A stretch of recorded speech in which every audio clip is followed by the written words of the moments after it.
पगड़ी किराएदारी का निज़ाम क्या है? कराची के ओल्ड सिटी एरिया में ये निज़ाम कब से चल रहा है और इसकी कानूनी हैसियत क्या है? इस पर रियाज एंडी की ये रिपोर्ट देखिए।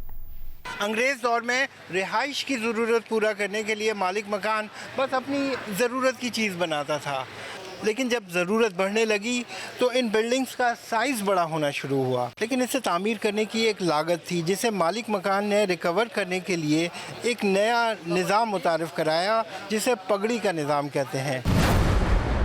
और ये निज़ाम पूरे बड़े सग़ीर में राइज हो गया।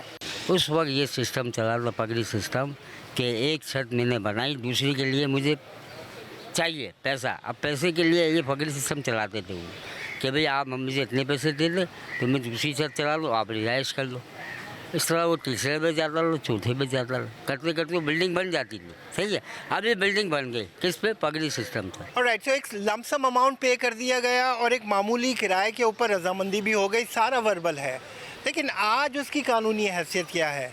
सवाल तो ये है। 2025 में अगर हम इस केस को लेके आते हैं कि हम भाई पगड़ी सिस्टम पे हमारा था, कोई कॉन्ट्रैक्ट था या कुछ भी था, या हमारे पास वो पुराने दौर में जो रसीदें होती थी, पगड़ी की जो रसीद मिलती थी, वो अगर हम आज कल के दौर में लेके आते हैं तो कोर्ट उसको एज अ रेंटर जो है डिक्लेयर करती है, वो उसको मालकाना हकूक नहीं दिए जाते। हमारे पास इशू हो रहे हैं हमारे अभी जो पाकिस्तान में, और हमारी जो अभी लेटेस्ट जो लॉ है 2025 का या 24 का, जो अभी बिल्डर्स माफिया जो कर रही है, तो अब उन बिल्डर्स माफिया ने उनको हटाना भी शुरू कर दिया है, क्योंकि कोर्ट ने ऑर्डर किया है, सुप्रीम कोर्ट का भी ऑर्डर है कि इनको किराएदारी डिक्लेयर करो। ये एक मसला है जो इस वक्त अपना सर उठा रहा है, इसलिए हुकूमत को मशवरा है कि उस मसले को हल करने के लिए बैठकर इसका कोई हल निकाले।